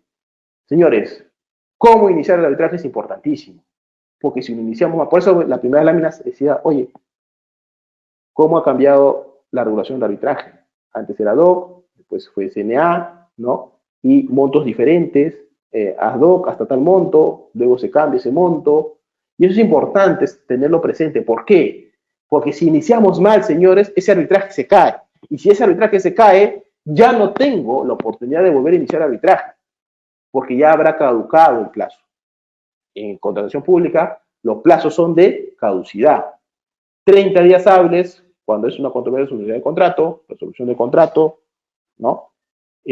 Ampliación de plazo, excepción de contrato de prestación, valorización de metrados, liquidación de contrato, 30 días hábiles. Cualquier otro, por ejemplo, para el tema de penalidades, ¿no? Hasta antes del pago final, ¿no? Vicios ocultos, hasta 30 días después del vencimiento, obligaciones posteriores al pago final, hasta 30 días hábiles. Son plazos de caducidad. Si yo inicio mal el arbitraje, es muy probable que ya no tenga otra oportunidad para volver a iniciar de manera correcta. Muy bien, la etapa postulatoria. Ya inicié el arbitraje, solicité el arbitraje, se fueron traslados, se designaron a los árbitros y los árbitros nos pasan las reglas del arbitraje.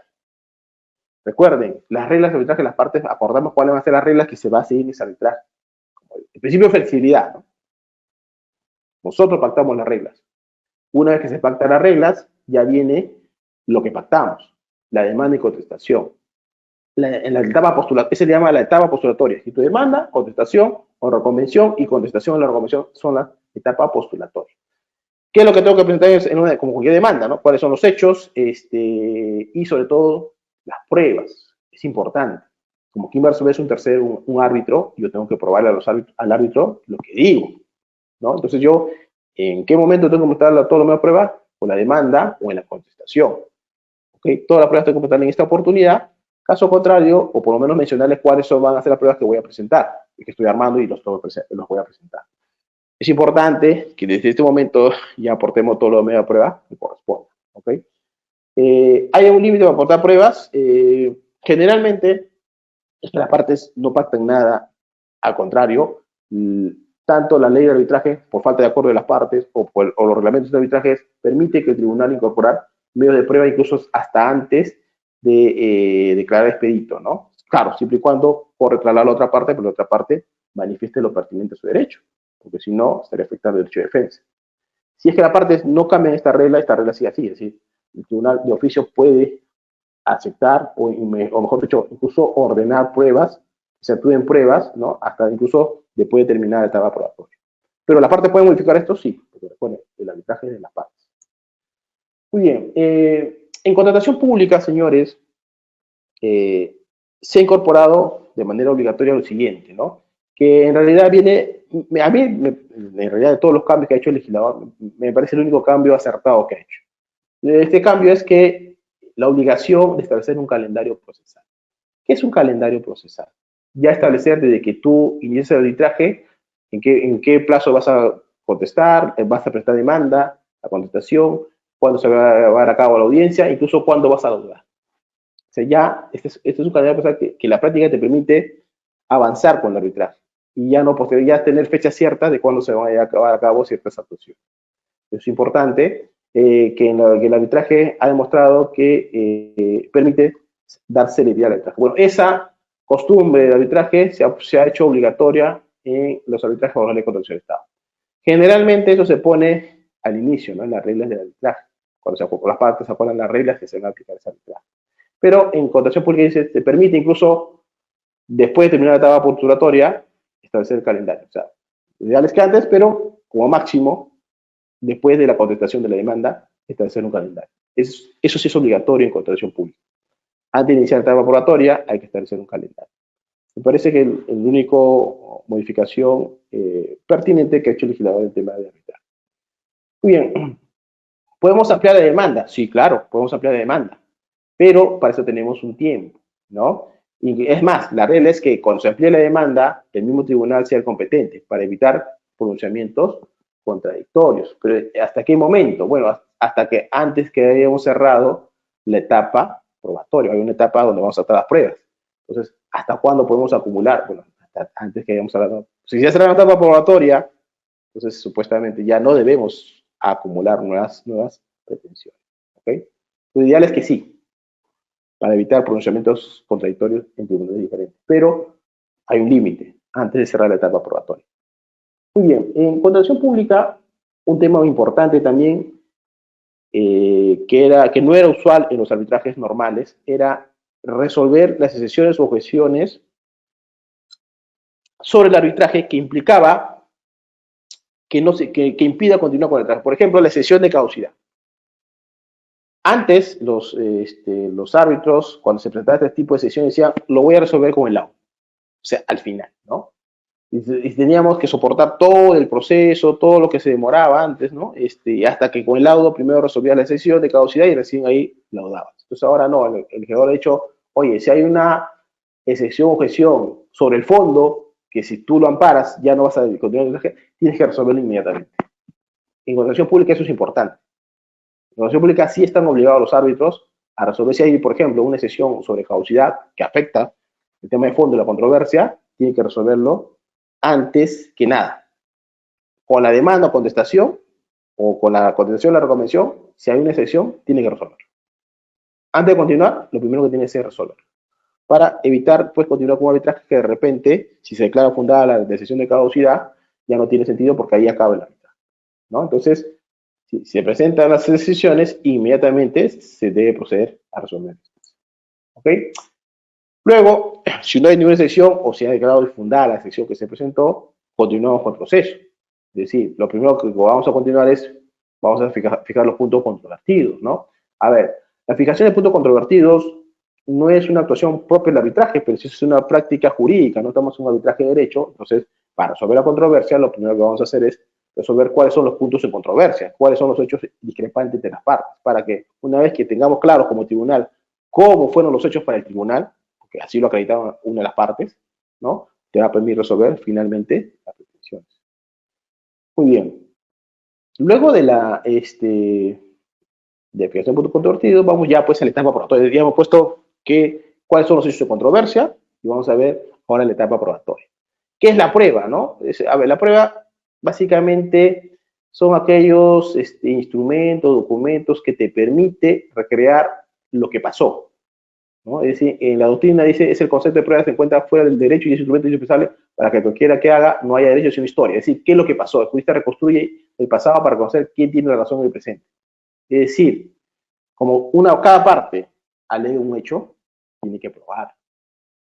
A eso va la prueba, a probar los hechos que yo estoy afirmando en mi demanda o en mi contestación. Para finalmente, como está en controversia esos hechos, para finalmente, una vez que el tribunal ya dilucide cómo pasaron para él los hechos, pueda resolver la controversia.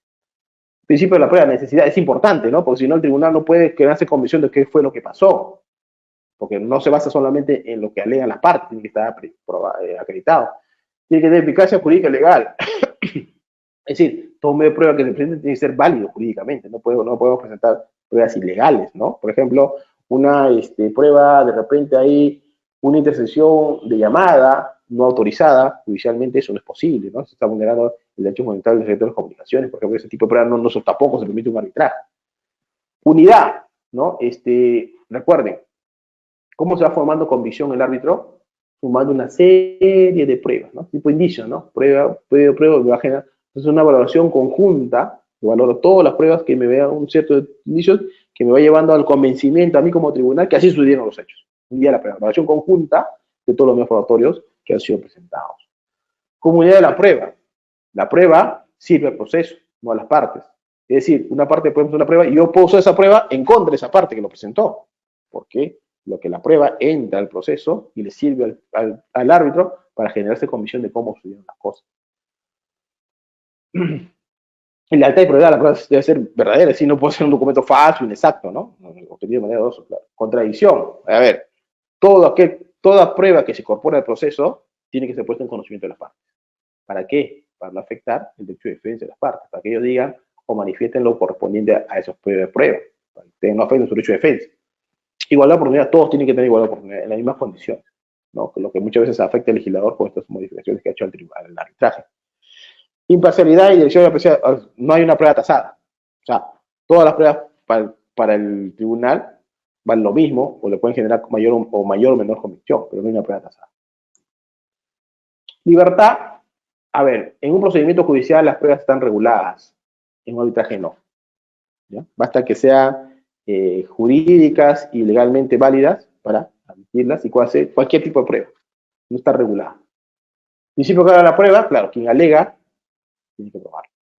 Libertad de la prueba, ¿no? Libertad, no hay una regulación expresa como en un proceso judicial, ¿no? Muy bien, por ejemplo, acá hay un cuadrito, ¿no? Miren ustedes en un proceso judicial una serie de requisitos que cada prueba debe cumplir. En cambio, en el proceso judicial, en el proceso arbitral no hay esta regulación. Hay libertad de la prueba. La valoración que hace el tribunal, el árbitro, tiene que ser una valoración conjunta, ¿no? Y que una serie de pruebas que le va generando indicios, que le va generando certeza, y de acuerdo a su experiencia, a las reglas de la sana crítica, le va a generar una cierta convicción de que así pasaron las cosas. Eso es competencia exclusiva del árbitro. Eso no lo puede hacer ni en un recurso de anulación el juez. Porque la única forma de resolver es mediante arbitraje. Y luego de ello, de que el árbitro se haya generado comisión, viene la parte resolutiva, ¿no? Ya una vez que el árbitro dice, así sucedieron los hechos, porque así me generó comisión por nuestro medio de prueba, por lo tanto, la norma que se va a aplicar es esta, y el alcance de interpretación de la norma es esta, ¿ok? Y por lo tanto, ¿quién tiene la razón? Fundada o infundada en la parte resolutiva, ¿no? Después de todo este razonamiento que ha hecho el árbitro, ¿no?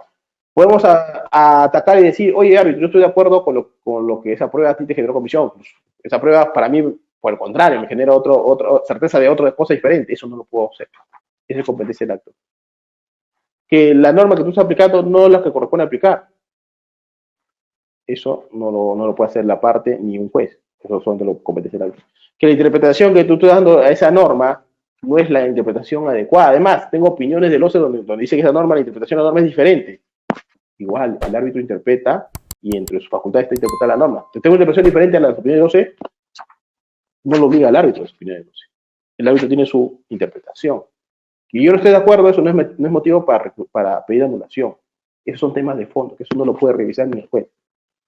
¿Okay? Entonces, y es por eso que es importante mantener a un árbitro imparcial e independiente y no podemos poner un límite a las acusaciones, ¿no? Muy bien. ¿Existe el riesgo de que el árbitro se equivoque? Sí, pues. Igual que un juez se equivoque. Pero ¿por qué no hay una apelación en el recurso de arbitraje? Porque así es su naturaleza. Supuestamente, a un árbitro tú lo eliges a alguien imparcial, independiente, especialista en el tema, que conoce el tema, que conoce el tipo de contrato, ¿no? Y por lo tanto, lo más probable es que resuelva de manera adecuada. ¿Ok? Entonces, un juez no puede conocer de todo y tú no eliges al juez. El juez en tu demanda es de manera aleatoria.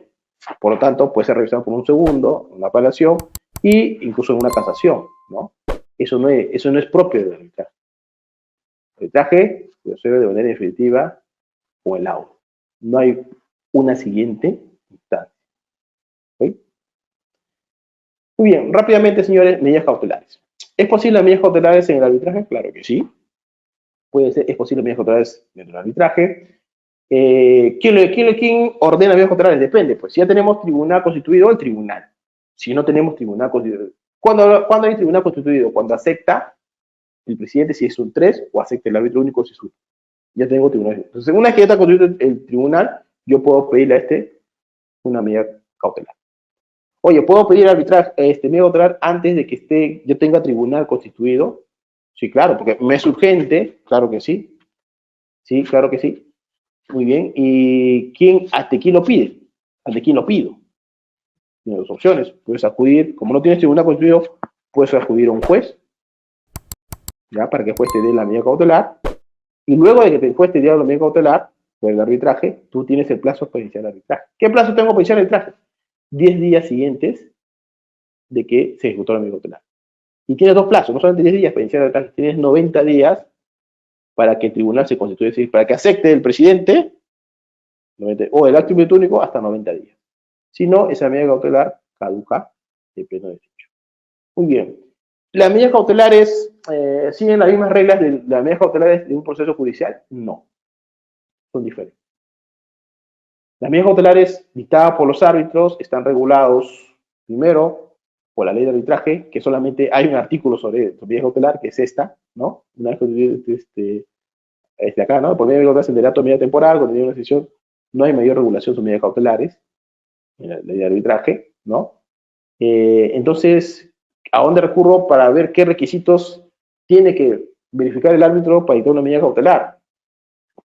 ¿Al Código Procesal Civil? No. ¿A dónde recurro? A los usos y costumbres arbitrales. ¿Cuáles son los usos y costumbres o principios arbitrales? Por ejemplo, la ley Moderum Citral, ¿no? Que es un denominado soft law, normas suaves, es decir, son principios internacionales sobre usos y costumbres arbitrales a nivel internacional. La ley Moderum Citral, que nuestra ley de arbitraje es una copia de la ley Moderum Citral. Casi una copia, ¿no? Pero hay una. ¿Pero qué dice la ley Moderum Citral? Es lo único que regula la ley de arbitraje sobre la medida cautelar. Dice, ¿no? Sí, se puede dictar una vez constituido el tribunal arbitral. Ah, y una característica del arbitraje, de la medida cautelar de arbitraje, es que la contracautela no es obligatoria.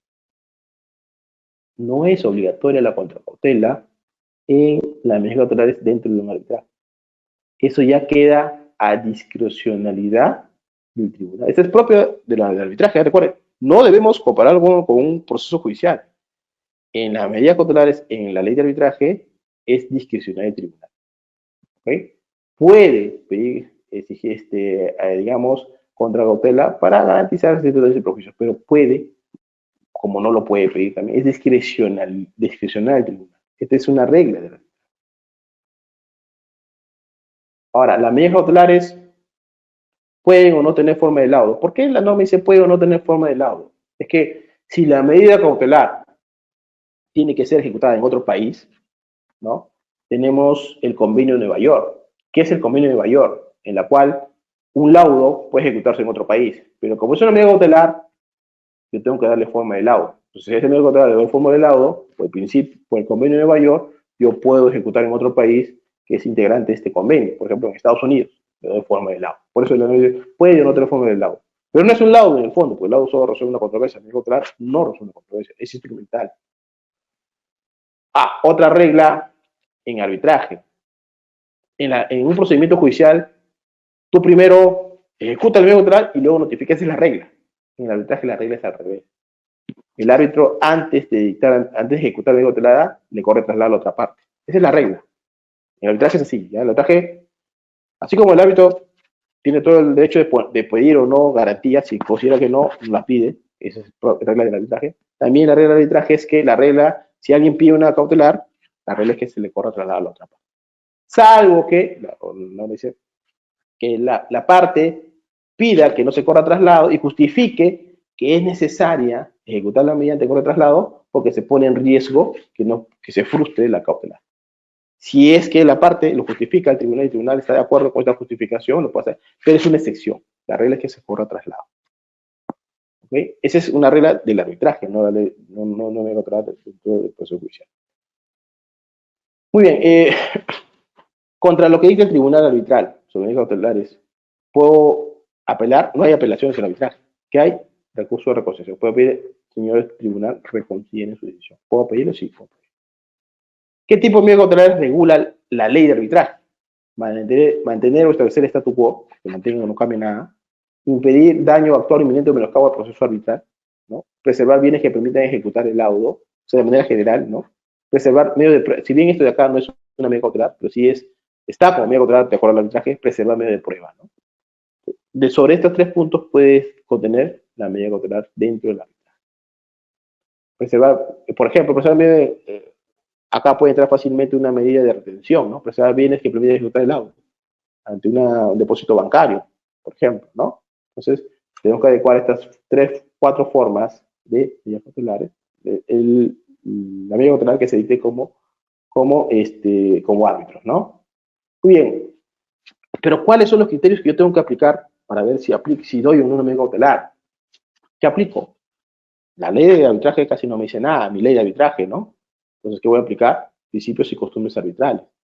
La ley modelo citral, los reglamentos arbitrales de otros centros de arbitraje, como la CCI, la AAA, la CIADI, ¿no? La ley modelo citral, ¿qué me pide, no? ¿Cuáles son los requisitos para yo poder dar una medida cautelar? ¿Qué es lo que tiene que evaluar un árbitro?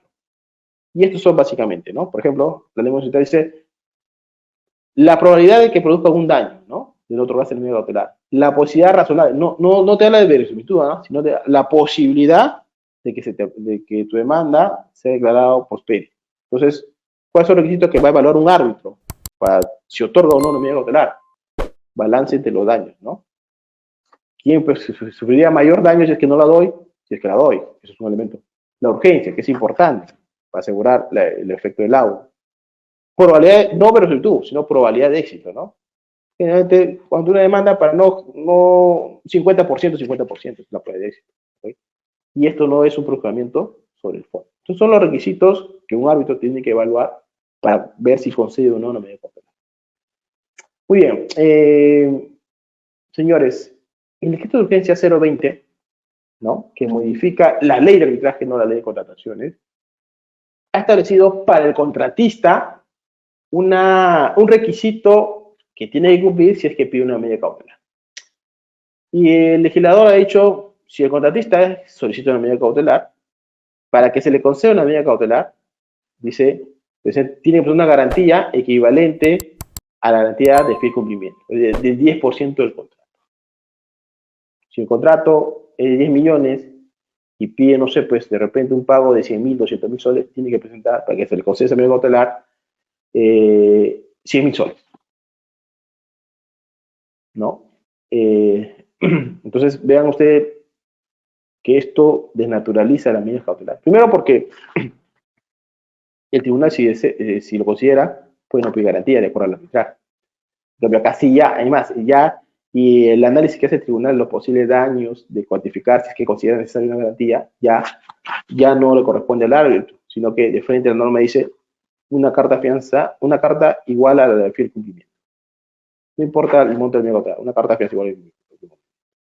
Bueno, señores, sobre este tema, sobre esta modificación, lo cierto es que prácticamente ha sido una regla, ¿no? Que los árbitros han declarado su inaplicación por haciendo un control difuso, ¿no? Diciendo, oye, esta normatividad vulnera principios como la igualdad, ¿cierto? ¿No? El principio de la tutela efectiva del derecho, porque la tutela efectiva no se te puede acudir a un juez o a un árbitro para que resuelva eso, sino que garantizar que lo que se resuelva se puede ejecutar. Y una serie más de derechos fundamentales que de hecho no procede, es inconstitucional, mejor dicho, haciendo un control difuso no los aplica, ¿no? Y esto en los arbitrajes han venido ya cada vez más prácticas, más árbitros han dicho, esto no se aplica en una misma cautelar, y no lo han estado aplicando, ¿no? Lo cierto es que hace poco, el 22 de octubre de este año, el pasado, en la Ley de Retención Económica de Obras Públicas Paralizadas, que ha salido el 22 de octubre, ha hecho una regulación especial para todo lo que es contratos de obra. Si bien no ha modificado la ley de arbitraje, más, miren ustedes el legislador desordenado que es, no modifica la ley de arbitraje ni la ley de contrataciones, en esta ley de retención económica de obras, dice, para los contratos de obras públicas en general, dice, se va a aplicar la misma contratación es lo siguiente. Lo único bueno de esta regulación me parece esto, ¿no? Porque también se ha prestado de abusos. Dice, primero, cuando alguien quiera solicitar, si el contratista quiere solicitar una medida cautelar, antes, por ejemplo, tener un tribunal y tiene que acudir al juez, el único competente para dictar medida cautelar va a ser el juez de domicilio de la entidad. Ya no puedes acudirte, pues, ya no puedes irte, pues, al Manu, al Amazonas, y ver qué juez te puede dar una cautelar para que tú ejecutes la medida cautelar, ¿no? No. El único juez competente va a ser el de domicilio de la entidad. ¿Okay? Ese a mí me parece lo único bueno de esta modificación. Y sobre lo otro, dice, se vuelve a requerir, ¿no? Se requiere como contracautela. Si no es causal de nulidad, dice. A ver, si es nulo, ¿Qué quiere decir? ¿Quién va a resolver esto? ¿Qué vas a acudir a un juez? No puedes. Una autoridad judicial no puede intervenir en un proceso judicial, un proceso de arbitraje trámite. O sea, ¿de quién vas a pedir la nulidad? ¿No? Después de dictar el laudo, ¿qué? Empiezas a acudir al juez. Pedir la nulidad de la medida cautelar. La anulación solo es sobre el laudo. Bueno, como causa de nulidad, tienes que presentar garantías de cumplimiento. Y dice, bueno, ok, de repente lo que estás pidiendo, dice, no es pues equivalente al 10%. Ok, si pides un monto menor, una medida cautelar por el mismo monto. Es decir, por ejemplo, si, como dice ahí uno de los ponentes en un seminario, o sea, si yo estoy pidiendo 100.000 porque no tengo los 100.000, ¿no? Para continuar con la ejecución de obra, ¿cómo me pides una garantía igual a los 100.000 que estoy pidiendo? Eso no tiene lógica, ¿no? Igual, pienso lo mismo, que no tendría lógica de una garantía por el mismo monto que estoy pidiendo, porque la garantía se pide sobre los posibles daños que puede ocasionar a la entidad. A ver, por ejemplo, si estamos, un ejemplo claro en obra, ¿ya? Me debes 3 valorizaciones o 2 valorizaciones, y yo pido una medida cautelar y vamos a encontrar, y es de repente una controversia sobre discrepancia de evaluaciones más del 5%, puedo llevarlo a arbitraje. Y yo pido, oye, como medida cautelar para poder continuar la ejecución de la obra, quiero que me pague pues las 2 valorizaciones, las 3 valorizaciones que tiene pendiente. ¿Ok? Entonces, ¿qué posible daño puede ocasionar a la entidad? Eso es lo que evalúa el árbitro, ¿no? Si la valorización son pagos en cuenta, al final, si le pagué de más o pagué de menos, eso va en una liquidación final. ¿Qué posible daño puede, si el daño que le puede hacer, en todo caso, puede ser mínimo, ¿no? Sobre todo porque supuestamente están reclamando, hay valorizaciones que se ejecutaron ya hace 3 meses. Y en realidad, el árbitro es quien tiene que evaluar cuál es el posible perjuicio y en base a eso solicitar una contratutela si lo considera pertinente en arbitraje. En arbitraje no es necesariamente obligatorio. ¿Ok? Bueno, todo eso, digamos, análisis que la competencia del árbitro con esta ley hace que ya el árbitro no haga ese análisis, sino que de frente aplique automáticamente lo que dice la norma, ¿no? Garantía de firme que ahorita el 10% del contrato o el monto que tú estás pidiendo como medio cautelar, ¿no? Y no siempre lo que tú pides como medio cautelar es lo que tú pides como contracautela. Contracautela está referida al posible daño que pueda sufrir la otra parte, no es sobre lo que estás pidiendo. Y es más, el daño que le vas a causar a otra parte debe ser mayor al que va a sufrir la otra parte que va a sufrir la medida cautelar, porque si no, no le doy la medida cautelar. Ese es un requisito indispensable para otorgar una medida cautelar. ¿Ok? Entonces, esto garantiza que de alguna manera los tribunales arbitrales digan, ya ahora sí voy a aplicar y voy a pedir, ¿no? Igual, los tribunales tienen todo el derecho a hacer el control difuso. Se puede decir también lo mismo sobre esta regulación, que vulnera principios fundamentales como el principio de igualdad, la tutela efectiva de derecho, ¿no? Y por lo tanto en aplicar, porque la aplicación, por ser contraria a la Constitución, es propia de los árbitros y de los jueces, ¿no? Y otro requisito indispensable es que no puedes tú ejecutar la medida cautelar sin previamente correr traslado. En el arbitraje, esa es la regla, pero excepcionalmente podías ejecutar y después correr el traslado. Es que la otra parte demostraba que había ese riesgo, peligro, en que se frustran medidas y corrías traslado. Entonces acá no, acá sí la regla, siempre vas a correr traslado. Otra tema interesante, que esta legislación que se aplica inmediatamente a los procesos judiciales en trámite. Recuerden, ¿qué norma le aplico yo a la norma, a mi contrato? Las normas vigentes al momento de la convocatoria. Esa es la regla, siempre ha sido la regla, ¿no? Incluso las normas sobre arbitraje. Pero en este tipo de te dice, no importa, acá aplicas inmediatamente a los procesos en trámite. ¿Ya? Muy bien. Las medidas cautelares, cuando no tengo tribunal arbitral, yo puedo acudir a un juez. ¿Cuáles son las reglas que tiene que aplicar el juez? ¿Las reglas del Código Procesal Civil? No. Las reglas que tiene que aplicar el juez son las reglas de la ley de arbitraje. O sea, los criterios que hay que reunir, el tema de correr traslado, esas son las reglas que debe incluso el juez observar al momento de tener una medida cautelar dentro de lo que va a ser el futuro arbitraje. Una vez dictada la medida cautelar, como les digo, tiene 10 días para solicitar el inicio del arbitraje y 90 días para conformar el tribunal. Si no, la medida cautelar caduca. Una vez, si esto es una medida cautelar fuera del arbitraje, una vez que tengo ya el tribunal constitucional, es decir, acepta el presidente o el árbitro único, inmediatamente, toda la competencia la asume el tribunal. Así, incluso tú hayas presentado una apelación ante el Poder Judicial, eso ya es considerado un recurso de reconciliación del tribunal.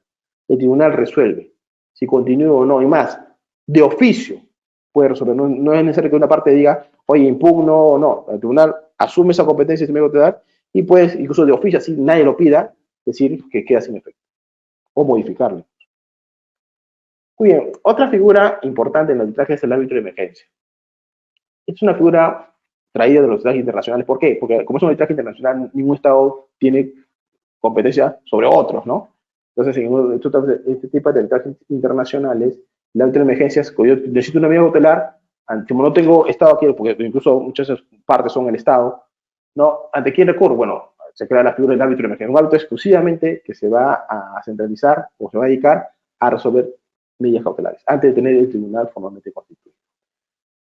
Su designación es solamente para eso, para ver temas de medidas cautelares antes de tener un tribunal constituido. ¿Ok? Lo designa la Corte, ¿no? Los centros de arbitraje.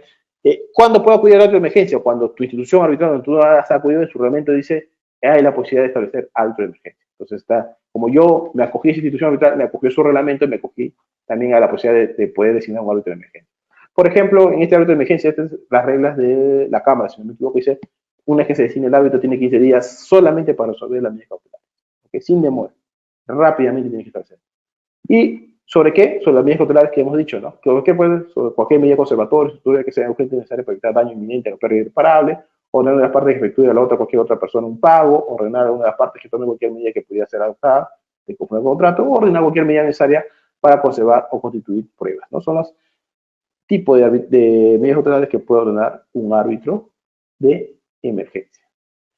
Muy bien, señores, eso ha sido todo por el día de hoy. A grandes rasgos, les he querido explicar lo que corresponde al arbitraje bajo la ley de contrataciones del Estado. Cualquier pregunta quedo a su disposición. Gracias, Oscar. Gracias, Peter. Excelente exposición y bueno, como hemos visto, pues hay mucho que hablar de este tema. A ver, antes de dar pase te voy a leer las preguntas que han llegado por el chat primero, ya antes de abrir los micros. Orlando Vizurraga, ¿en el informe oral puedo introducir alguna prueba? Muy bien. Miren, lo que ustedes tienen que tener en cuenta cuáles son las reglas del arbitraje. Las pruebas se introducen en la demanda contestación. Y aparte, ¿qué es lo que han pactado? Muchos acuerdos dicen, solo en el caso de que sea una prueba nueva, que no hayas tenido en tu poder, puedes presentarla después. Pero es la única excepción. Depende, o sea, cada arbitraje se regula por sus reglas. Es como tener un contrato a medida. Entonces, ¿puedo o no puedo? Las partes podemos decir, en cualquier momento las partes podemos pactar prueba. Si lo has pactado, sí. Pero si no, mira qué dice tus reglas de arbitraje. Y si no está en tus reglas, revisa el reglamento. ¿Ya? El reglamento. Generalmente, si las partes no pactan nada, es que ya no puedes, salvo que el tribunal te autorice. ¿Ya? Generalmente los reglamentos establecen eso. ¿Pero las partes pueden pactar algo diferente? Sí. El arbitraje de la parte. Entonces, revisa tus reglas, revisa tu reglamento, y si te dice, después de etapa postulatoria, solamente si el tribunal te lo permite, entonces tendrás que pedirle permiso al tribunal, el tribunal si lo considera atendible, lo admitirá, correrá traslado a la otra parte, y la otra parte se pronunciará. Es más, muchas entidades dicen, muchos árbitros corren traslado previamente a ver si la otra parte se opone. Si la otra parte no se opone, lo admite. ¿Por qué lo admite? Porque la otra parte, al no oponerse, está emitiendo, está modificando las reglas. Porque la flexibilidad del arbitraje, si la otra parte no se opone, está consintiendo. Y si consiente, no hay problema. Pero generalmente ahora las partes se están oponiendo. Las entidades, los gobiernos se oponen. Dicen, no, de acuerdo a las reglas, ya no puedes. Entonces, una vez sí, pues de acuerdo a las reglas ya no se puede. Salvo que el tribunal considere que es necesario, imprescindible, y le dice, oye, no, pero yo puedo de oficio, yo tribunal de oficio lo voy a incorporar. Te corro traslado porque yo lo considero importante. ¿Ya? Salvo que hayan también pactado la parte que el tribunal tampoco pueda. Entonces, cada arbitraje se regula por sus reglas. Otra consulta. Si no se emitió la resolución de abandono, habiendo pasado más de un año, ¿continúa el proceso arbitral? Ya está obligado el tribunal a declarar el abandono, porque es una norma de derecho público. O sea, simplemente decirle, ya operar el abandono, por favor, decláralo, ¿no? Es más, si el tribunal quiere continuar, ese es un tema de anulación, porque ya el abandono ha operado. Si el tribunal decide continuar, incluso después, por un laudo, puedes pedir su anulación por ese motivo. Si un tribunal arbitral termina las actuaciones arbitrales con el informe oral de las partes, pero no declara el cierre de actuaciones y menos señala el plazo para laudar, ¿qué se puede hacer porque han pasado más de 2 meses del informe oral? Ya. Mira, generalmente después del informe final, te digo en general lo que está en las reglas, ¿no? En la mayoría de arbitrajes. Le dan un plazo para que tú presentes los alegatos finales y luego de ello que tú presentas, el tribunal declara que se cierran las actuaciones arbitrales y comienza a correr el plazo para laudar. Pero mientras el tribunal no cierre las actuaciones arbitrales, no corre el plazo de laudar. Tiene que cerrarlas. Ahora, si no lo hace, puedes pedirle, ¿no? Ya ha pasado 2 meses, ciérralos y una vez... Ahora, por eso es que ahora en contratación pública han puesto el calendario. Entonces, eso es importante. Con el calendario ya te permite que el tribunal no dilate necesariamente estos plazos, ¿no? Ya está establecidos plazos. Perfecto. Otra pregunta, a ver, ¿cómo se entiende que el laudo es inapelable si se puede anular a través del Poder Judicial? En este caso, ¿qué efectos tiene el laudo si una de las partes recurre a la anulación? Muy bien. A ver, la anulación eso es lo que te decía, no es una revisión del fondo. O sea, la sala no puede decir, señor árbitro, usted ha interpretado mal la prueba. Los hechos, esta prueba no genera esta comisión, está mal usted. No le puede decir eso el árbitro. No le puede decir, por lo tanto, estos hechos usted considera probado o no está probado. No, eso no puede decir en la sala. Esta norma no se interpreta así. La sala puede tener una interpretación diferente. Eso no lo puede decir, eso es competencia inclusive del árbitro. ¿Ok? ¿Qué es lo que puede decir la sala? Señores árbitros, ustedes no han respetado lo acordado por las partes. Las partes han acordado, por ejemplo, no emitir mejor pruebas y usted, la otra parte se opuso y aún así ustedes lo emitieron. No respetaron las reglas. Ese es un vicio de anulación. No has respetado, tú debías haberlo respetado. Tu motivación, o sea, no puede entrar tema de fondo. Oye, tú has alegado un hecho no alegado por las partes, ha vulnerado su derecho de defensa. O sea, tú has resuelto, y ha ocurrido, ¿ah? Un tribunal, las partes alegan, el hecho ocurrió A, la otra B, y el árbitro al momento de resolver dice, no, yo en base a C, un argumento totalmente que ninguna de las partes había alegado, resuelvo tal cosa. Entonces, eso fue un recurso de apelación. ¿Por qué? Porque, oye, las partes no pudieron pronunciarse sobre los fundamentos de tu resolución. Eso está mal. Esto no debe ser una idea de motivación, por ejemplo, ¿no? O sea, no pueden entrar en fondo. No puede entrar, señor árbitro, usted está equivocado sobre la interpretación de la norma. Señor árbitro, estos hechos no están acreditados. Sobre eso no puede entrar. Es tema de fondo. Son temas de forma. Es más, y si la sala considera que hay una violación, la sala no resuelve el fondo, ¿eh? Está prohibido. Señor árbitro, cumple usted con resolver. Cumple usted con el arbitraje. Y el árbitro tiene que cumplir con subsanar su defecto. Ok, otra pregunta, Peter. A ver, si un proceso de contratación con el Estado se inició bajo el amparo del Decreto Legislativo 1444 y no se pactó el arbitraje ad hoc, ¿las partes pueden acordar llevar adelante un arbitraje ad hoc a pesar que el Decreto de Urgencia 020-2020 señala que es institucional? Si así lo hicieron, ¿el arbitraje es nulo? Sí, no puede. No puede. A ver, si no se pactamos nada, la regla es que es institucional. No es ad hoc. Para que sea ad hoc tiene que ser pactado de manera expresa. Por lo tanto, si el arbitraje aún así se llevó a cabo, ese arbitraje va a ser nulo. No se respetaron. Y es más, seguramente ya venció su plazo y no va a poder iniciar. Si tú declaras anulación, ese arbitraje ya no va a poder iniciar el arbitraje. Sí.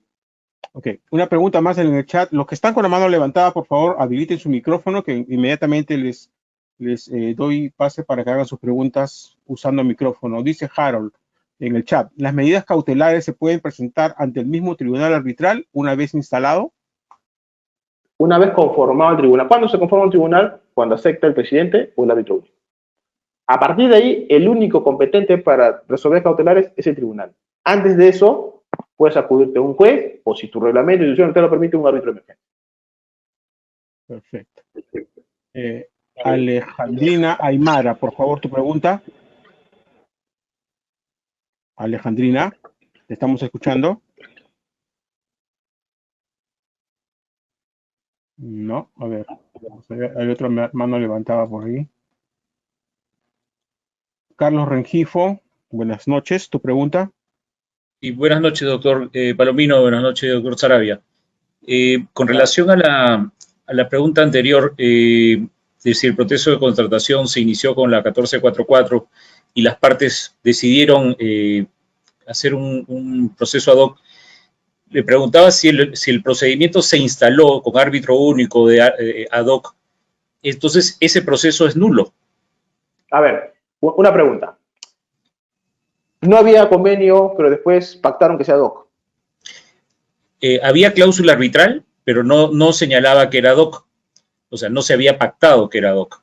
Simplemente Ya. la cláusula general que siempre se ponen en todos los contratos. Pero iniciaron y la otra parte no se opuso. No. Ya, ok. Entonces, recuerden, en lo que es arbitraje, la aceptación puede ser incluso por actos. O sea, si yo, por ejemplo, dijimos una institución, yo me voy a una institución diferente. La institución de oficio, de plano decir, no, acá no es. Por ejemplo, a ver, pactamos que sea Cámara de Comercio y yo inicio el Colegio de Abogados. El Colegio de Abogados de frente no va a decir no acepto, no, va a correr traslado porque la otra parte puede ser que no se oponga. Si no se opone, estás cambiando el convenio inicialmente pactado. Eso es lo que ha pasado en tu caso. O sea, la otra parte no se opuso a lo que es ad hoc, ¿verdad? La otra parte es el Estado. No se opuso.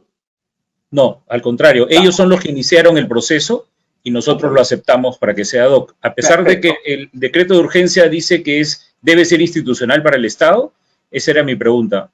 No, pero a ver, lo que pasa es que hay límites y la límite la ha puesto la ley. O sea, si fuera un arbitraje comercial, no había problema. La otra parte se opuso, pero acá en contratación pública hay límites. No puede ser ad hoc, te dice, si la controversia es mayor a 10 UT. O sea, es un imposible jurídico, por más que la otra parte no se oponga. Ah, ok, entonces la consecuencia es que sea nulo. Sí.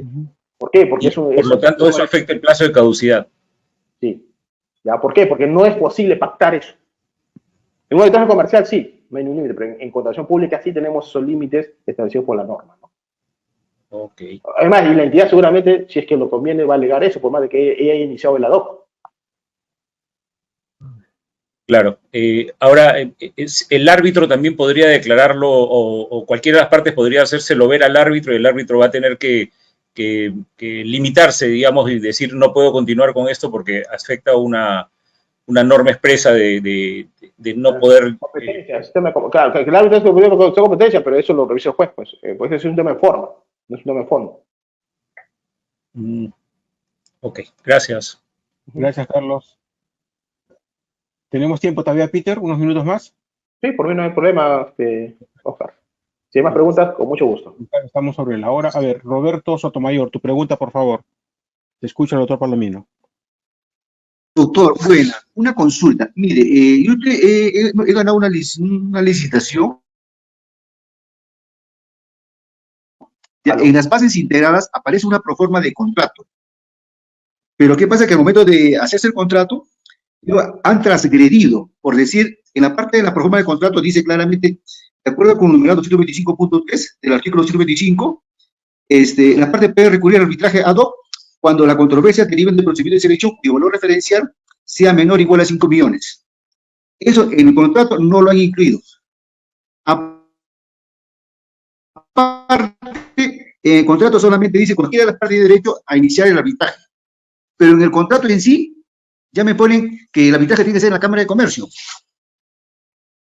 Está bien. Y lamentablemente, doctor, en la Cámara de Comercio, cuando uno usa el arbitraje, la entidad, ¿qué sucede? Que la entidad no paga el derecho.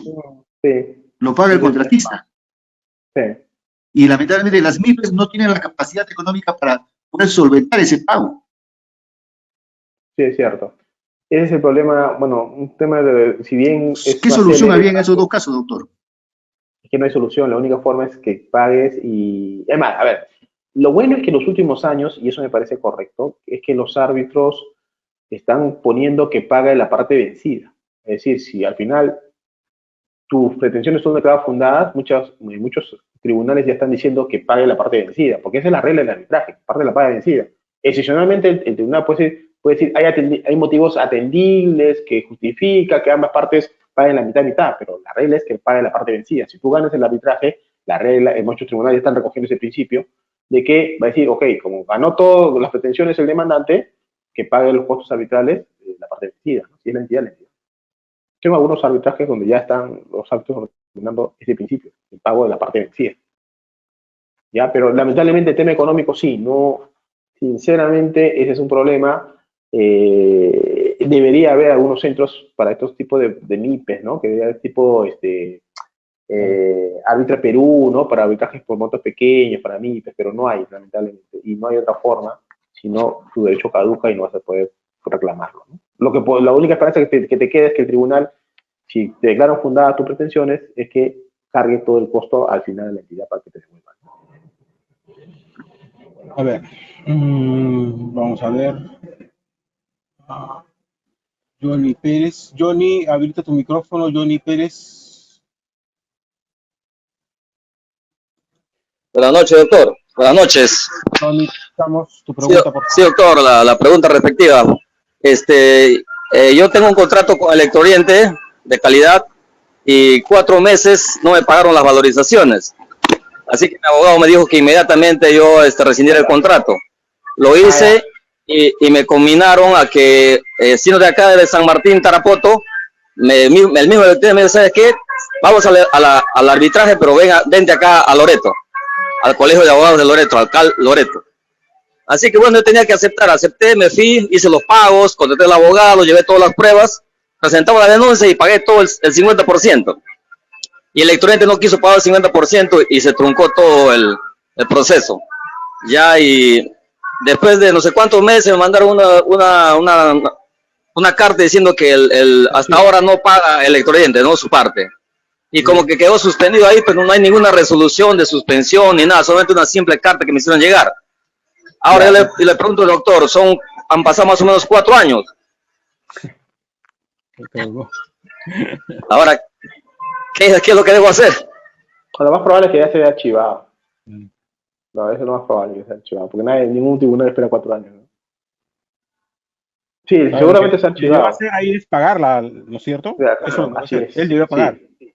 Y después de reclamar ese pago que te devuelva, ¿no? En el auto. Sí.